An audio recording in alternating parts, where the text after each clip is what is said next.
ഇന്ന് നമ്മൾ സ്റ്റോറി തന്നെയാണ് നോക്കുന്നത്. സ്റ്റോറി നമ്മുടെ കൊച്ചുകുട്ടികൾ വരെ ശ്രദ്ധിക്കണം. കാരണം കൊച്ചുകുട്ടികൾക്ക് പോലും മനസ്സിലാകുന്ന രീതിയിലുള്ള ചെറിയ സ്റ്റോറിയാണ് നിങ്ങൾക്ക് തരുന്നത്. കാരണം ബിഗിനേഴ്സ് ആയിട്ടുള്ളവർക്കും മനസ്സിലാവണ്ടേ. നമുക്ക് കുറച്ച് സിമ്പിൾ ആയിട്ടുള്ള സ്റ്റോറികൾ നോക്കിയിട്ടേ നമുക്ക് വൊക്കാബുലറി ബുദ്ധിമുട്ടുള്ളതിലോട്ട് പോകാൻ പറ്റത്തുള്ളൂ. കാരണം സെന്റൻസിന്റെ സ്ട്രക്ചർ മനസ്സിലാക്കണം, വൊക്കാബുലറി മനസ്സിലാക്കണം, അങ്ങനെ പലതും നമുക്ക് മനസ്സിലാക്കാനുണ്ട്. ഇത് മനസ്സിലായതിന് ശേഷം മാത്രമേ നമുക്ക് ബുദ്ധിമുട്ടുള്ളതിലോട്ട് പോകാൻ കഴിയൂ. അപ്പൊ ഇപ്പോൾ നിങ്ങൾ ഇത് ചെറിയ ചെറിയ സ്റ്റോറികൾ ശ്രദ്ധിക്കുക. അപ്പൊ കുട്ടികൾ നമ്മുടെ കൂടെ ഉണ്ടെങ്കിൽ കുട്ടികൾ കഥയും കേൾക്കുക, എങ്ങനെയാണ് ഇംഗ്ലീഷ് എഴുതേണ്ടത്, ഏത് രീതിയിലാണ് പറയേണ്ടത് എന്നൊക്കെ കുട്ടികളും കൂടെ പറഞ്ഞ് കേട്ട് പഠിക്കുക കേട്ടോ.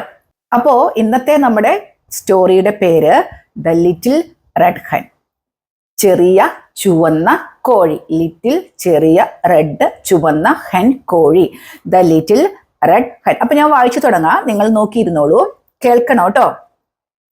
Once upon a time. എങ്ങനെയാണ് ഒരു സ്റ്റോറി തുടങ്ങിയത്? ഇന്നലെ നമ്മൾ സ്റ്റോറി തുടങ്ങിയതും വൺസ് അപ്പോൺ എ ടൈം എന്ന് പറഞ്ഞിട്ടാണ് തുടങ്ങിയത് അല്ലെ. ഇപ്പൊ ഒരിക്കൽ, ഒരിടത്ത് എന്നൊക്കെയുള്ള അർത്ഥത്തില്. Once upon a time there lived a little red hen on a farm. എന്താണ് അർത്ഥം? there lived A little red hen. ഇന്നലത്തെ നമ്മുടെ വൊക്കാബുലറി ലീവ്ഡ് നമ്മൾ പഠിച്ചിരുന്നു. ജീവിച്ചു. ഒരു ലിറ്റിൽ റെഡ് ഹെൻ, ചെറിയ ചുവന്ന കോഴി. ഓൺ എ ഫാം, ഒരിക്കലും ഒരിടത്ത് ഒരു ഫാമില്. ഓൺ എ ഫാം, ഒരു ഫാമില് ഒരു ചുമന്ന കോഴി ജീവിച്ചിരുന്നു. അപ്പൊ നിങ്ങളിത് കേൾക്കുന്ന നിങ്ങൾ ഇങ്ങനെ ചിന്തിക്കും, once upon a time there lived a little red hen in a farm എന്ന് പറയത്തില്ലേ എന്ന്. ഇതൊക്കെയാണ് കേട്ടോ നമ്മൾ സ്റ്റോറി വായിക്കുമ്പോൾ ശ്രദ്ധിക്കേണ്ട ഒരു കാര്യം. ഇൻ എ ഫാം എന്ന് നമ്മൾ പറയില്ല. കാര്യം എന്താണ്? ഫാം എപ്പോഴും എന്താണ്? കുട്ടികൾക്ക് കേൾക്കുന്നവർക്ക് മനസ്സിലാവില്ല. ഫാം എന്ന് പറയുന്നത് എന്താണ്? കോഴികളാണെങ്കിലും പശുക്കളാണെങ്കിലും ഒക്കെ കുറേ ഉള്ള ഒരു ഏരിയയാണ്. അതിങ്ങനെ തുറന്ന ഒരു ഗ്രൗണ്ട് പോലത്തെ ഒരു സ്ഥലമായിരിക്കാം. അവിടെ ഇങ്ങനെ കെട്ടിയിട്ടൊക്കെ ഉണ്ടാവുള്ളൂ. അത് തുറന്ന സ്ഥലമാണ്. അതുകൊണ്ട് നമ്മളവിടെ ഓൺ ആണ് ഉപയോഗിക്കേണ്ടത്, ഇന്നല്ലോ കേട്ടോ. അപ്പോൾ ഓൺ എ ഫാം എന്ന് തന്നെയാണ് എപ്പോഴും നമ്മൾ പറയേണ്ടത്. എവിടെയെങ്കിലും നമുക്ക് ഫാമിനെ കുറിച്ച് പറയണോ? ഓൺ എ ഫാം എന്ന് തന്നെയാണ് പറയുന്നത്. അപ്പൊ ഇംഗ്ലീഷ് കഥകൾ കേൾക്കുമ്പോൾ ശ്രദ്ധിക്കേണ്ട ഒരു കാര്യവും ഇത് തന്നെയാണ്. അപ്പൊ നമ്മൾ പഠിച്ചത് എന്താണ്? Once upon a time there lived a little red hen. എവിടെയാണ്? ഓൺ എ ഫാം, ഒരു ഫാമില് ലിറ്റിൽ ചെറിയ ഒരു ചുമന്ന കോഴി ജീവിക്കുന്നുണ്ടായിരുന്നു. She was a very hard working hen. അവൾ വാസ് ആയിരുന്നു എ വെരി ഹാർഡ് വർക്കിംഗ് എന്ന് പറഞ്ഞാൽ എന്താ? നന്നായിട്ട് അധ്വാനിക്കുന്ന ഒരു കോഴി ആയിരുന്നു അവൾ. അപ്പൊ നിങ്ങൾ നോക്കൂ, അപ്പൊ നമുക്ക് മലയാളത്തിലാണെങ്കിൽ സെന്റൻസ് പറയേണ്ടത് എങ്ങനെയാണ്? അവള് നന്നായിട്ട് അധ്വാനിക്കുന്ന ഒരു കോഴി ആയിരുന്നു എന്നാണ് നമ്മൾ മലയാളത്തിൽ പറയേണ്ടത്. പക്ഷെ ഇംഗ്ലീഷിലോട്ട് വന്നപ്പോൾ എങ്ങനെ വന്നു? അവൾ ആയിരുന്നു നന്നായി അധ്വാനിക്കുന്ന കോഴി തിരിച്ചു വന്നു. അതായത് ആയിരുന്നു എന്നുള്ള മലയാള സെന്റൻസിന്റെ അവസാന ഭാഗം ഇംഗ്ലീഷിൽ നമ്മളിവിടെ സബ്ജക്റ്റ് കഴിഞ്ഞപ്പോൾ കൊടുത്തു. She was a very hard working hen. അപ്പൊ ഞാൻ എഴുതാൻ പഠിക്കുന്ന ഒരു വീഡിയോ ചെയ്തിട്ടുണ്ടായിരുന്നു. അതിന്റെ പ്ലേലിസ്റ്റ് ഇവിടെ കൊടുക്കാം കേട്ടോ. കാരണം ആദ്യം 1-2 വീഡിയോ അങ്ങനത്തെ അല്ല, അതിന് ശേഷമാണ് എഴുതാൻ പഠിക്കേണ്ടത് വന്നിരിക്കുന്നത്. അപ്പൊ ആ പ്ലേലിസ്റ്റ് ക്ലിക്ക് ചെയ്ത് നിങ്ങൾ പഠിക്കാം. One day she found some grains of wheat. One day, ഒരു ദിവസം, ഷി ഫൗണ്ട് എന്താണ്? അവള് കണ്ടുപിടിച്ചു. Some grains of what? Grains എന്ന് പറഞ്ഞാൽ ഗ്രെയിൻസ് ഓഫ് വീറ്റ്, ധാന്യമണികള് അവള് കണ്ടുപിടിച്ചു. അപ്പൊ അതൊരു സെന്റൻസ്. നമുക്ക് അവള് കുറച്ച് ധാന്യമണികൾ കണ്ടുപിടിച്ചു എന്ന് പറയുമ്പോൾ നമുക്കതൊരു സെന്റൻസ് രസമില്ലാത്തതുപോലെ തോന്നും അല്ലെ. അപ്പൊ അത് ശരിക്കും നമ്മളത് എങ്ങനെ പറയണം? ഒരു ദിവസം അവൾക്ക് കുറെ വീറ്റ്, ഗോതമ്പിന്റെ മണികള്, ധാന്യമണികള് കിട്ടി. ഇവിടെ ഫൗണ്ട് എന്ന് പറയുന്നത് എന്ത് അർത്ഥത്തിലാണ്? കിട്ടി. ആ കിട്ടുക എന്താണ്? അവൾക്ക് പെട്ടെന്ന് കിട്ടിയതൊന്നുമല്ല, അവൾക്ക് യാദൃശ്ചികമായി കിട്ടിയതാണ്. അതുകൊണ്ടാണ് നമ്മളിവിടെ ഫൗണ്ട് ഉപയോഗിച്ചിരിക്കുന്നത് കേട്ടോ. അപ്പൊ അതൊക്കെ നിങ്ങൾ ശ്രദ്ധിക്കണം. അവള് പെട്ടെന്ന് ഇങ്ങനെ ഓടി നടന്നപ്പോഴൊന്നും കിട്ടിയതല്ല, കോഴി ഇങ്ങനെ ചെകഞ്ഞൊക്കെ നോക്കിയപ്പോൾ കിട്ടിയതായിരിക്കാം. അതുകൊണ്ടാണ് നമ്മളിവിടെ ഫൗണ്ട് ഉപയോഗിക്കുന്നത്. One day she found some grains of wheat. She asked her friends. അവള് ചോദിച്ചു. അവളുടെ ഫ്രണ്ട്സിനോട്, കൂട്ടുകാരോട് ചോദിച്ചു. കൂട്ടുകാരായിരിക്കായിരുന്നു? A cat, a dog and a mouse. Who will help me plant these grains? Who? ആരാണ്? will help, എന്നെ സഹായിക്കുന്നത് ഈ ഗ്രെയിൻസ് എല്ലാം, ഈ ധാന്യമണികളെല്ലാം പ്ലാന്റ്, നടാനായിട്ട് ആരാണ് എന്നെ സഹായിക്കുന്നത് എന്ന് ചോദിച്ചു. എന്നെയാ ചോദിക്കുന്നത്?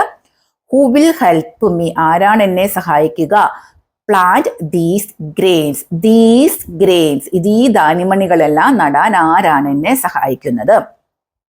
The cat said not I, the dog said not I, the mouse said not I. അപ്പൊ ഇവിടെ നോട്ട് ഐ, അപ്പൊ നിങ്ങൾ എന്ത് ഓർത്തു, നോ എന്ന് പറഞ്ഞാൽ പോരെ, എന്തിനാണ് നോട്ട് ഐ എന്ന് പറയുന്നത്. നോട്ട് ഐ എന്ന് പറഞ്ഞാൽ ഞാനില്ല എന്നാണ്, അതൊന്നും നടാൻ വേണ്ടി ഞാനില്ല എന്നാണ് അർത്ഥം. നോട്ട് ഐ, ഞാനില്ല. അതായത് നോ ചേർത്താൽ പോരെ എന്ന് നിങ്ങൾ ചിന്തിക്കുമ്പോൾ നിങ്ങളോട് ഞാൻ ചോദിക്കുകയാണ്, നാളെ എൻ്റെ കൂടെ നിങ്ങളൊരു പാർട്ടിക്ക് വരുന്നു. ഇല്ല എന്നാണെങ്കിൽ നമ്മൾ നോ എന്ന് പറഞ്ഞാൽ മതി. നോട്ട് ഐ എന്ന് പറഞ്ഞാൽ ഞാനില്ല എന്നാണ് അർത്ഥം. ഇല്ല എന്നാണെങ്കിൽ നമ്മൾ നോ ചേർക്കുക, ഞാനില്ലെന്ന് പറയണമെങ്കിൽ നോട്ട് ഐ ചേർക്കുക. Clear? So the little red hen planted the grains all by herself. The little red hen, so അതുകൊണ്ട് ദ ലിറ്റിൽ റെഡ് ഹെൻ, ആ ലിറ്റിൽ റെഡ് ഹെൻ പ്ലാന്റഡ്, കൃഷി ചെയ്തു ഈ ഗ്രെയിൻസിനെ എല്ലാം. എങ്ങനെയാണ്? ബൈ ഹെർസെൽഫ്, സ്വന്തം, അവൾ തന്നെ അതെല്ലാം കൃഷി ചെയ്തു. When the wheat grew tall, വളർന്നു, ഗ്രൂ എന്ന് പറഞ്ഞാൽ അത് വളർന്നു വലുതായപ്പോൾ, and was ready to harvest. Harvest എന്താണ്? വിളവെടുപ്പ്. വിളവെടുപ്പിന് ആ നട്ട ചെടികളെല്ലാം നടന്നു. വെൻ അപ്പോൾ ദ വീറ്റ് ഗ്രൂ, ഗോതമ്പെല്ലാം വളർന്നു ടോളായി, and was ready to harvest, വിളവെടുപ്പിന് പാകമായി. അപ്പോൾ ഷീ ആസ്ക്ഡ് ഹർ ഫ്രണ്ട്സ്, അവൾ അവളുടെ കൂട്ടുകാരോട് ചോദിച്ചു, who will help me harvest the wheat, ആരാണ് ഇത് വിളവെടുക്കാൻ എന്നെ സഹായിക്കുന്നത്. Who will help me harvest, വിളവെടുക്കാൻ സഹായിക്കുന്നത്. The cat said not I, the dog said not I, the mouse said not I. മൂന്ന് പേരും പറഞ്ഞു ഞാനില്ല എന്ന് പറഞ്ഞു. So the little red hen, അതുകൊണ്ട് ലിറ്റിൽ റെഡ് ഹെൻ ഹാർവെസ്റ്റഡ്, വിളവെടുത്തു, the wheat all by herself, അവള് തന്നെ അത് വിളവെടുത്തു, അവള് തന്നെ അത് പ്ലാന്റഡ് ചെയ്തു. വാക്കുകൾ പഠിക്കുക. അവള് തന്നെ അത് ഹാർവെസ്റ്റഡ് ആക്കി. Then she asked her friends, പിന്നെ അവൾ അവളുടെ കൂട്ടുകാരോട് ചോദിച്ചു, who will help me take the wheat to the mill to be made into flour. Who will help me, ആരാണ് എന്നെ സഹായിക്കുന്നത്, the wheat to the mill to be made into flour. ഇവിടെ എന്തിനാണ് നമ്മൾ to be ഉപയോഗിച്ചത്? To be made into flour. To ബിയുടെ അർത്ഥം എന്താണ്? ആകാൻ. അപ്പോൾ എന്താണ്? ആരാണ് എന്നെ സഹായിക്കുന്നത്? എന്താണ്? ടേക്ക് ദ വീറ്റ്, ഈ വീറ്റ് എടുത്തുകൊണ്ട് പോയിട്ട് മില്ലെന്ന് പറഞ്ഞാൽ എന്താണ്? ഈ പൊടിക്കുന്ന സ്ഥലം അല്ലെ. Take the wheat to the മില്ലിലോട്ട് ഇത് കൊണ്ടുപോയിട്ട്, to be made into flour, ഇത് പൊടിയാക്കാൻ എന്നെ സഹായിക്കുന്ന, പൊടി ആക്കാൻ, ടു ബി മെയ്ഡ്, പൊടി ആക്കാൻ എന്നെ സഹായിക്കുന്നത് ആരാണ്? അപ്പൊ ടു ബി എന്ന് പറഞ്ഞാൽ എന്താണ്? ആവുക, ആക്കുക. അപ്പൊ who will help me take the wheat, ഇതൊക്കെ നിങ്ങൾ പഠിക്കണം കേട്ടോ. To the mill to be made into flour, flour പൊടി ആക്കാൻ ആരാണ് എന്നെ സഹായിക്കുക?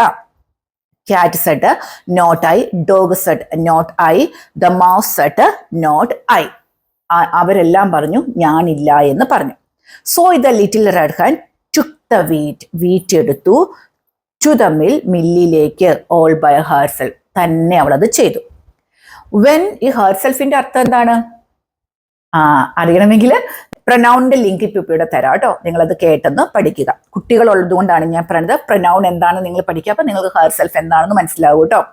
When she got back with the flour, she got back. നമ്മൾ ഗെറ്റിന്റെ ഉപയോഗം കുറേ പഠിച്ചിട്ടുണ്ടായിരുന്നു, അതിനകത്തുള്ളതാണ് ഈ ഗോട്ട് ബാക്ക്. അപ്പൊ ഞാൻ നമ്മുടെ കഴിയുമെങ്കിൽ നമ്മുടെ ഡിസ്ക്രിപ്ഷൻ ബോക്സിൽ ഗെറ്റിന്റെ ഉപയോഗങ്ങൾ കൊടുക്കാം, നിങ്ങൾ അതൊന്ന് കണ്ടു നോക്കൂ കേട്ടോ.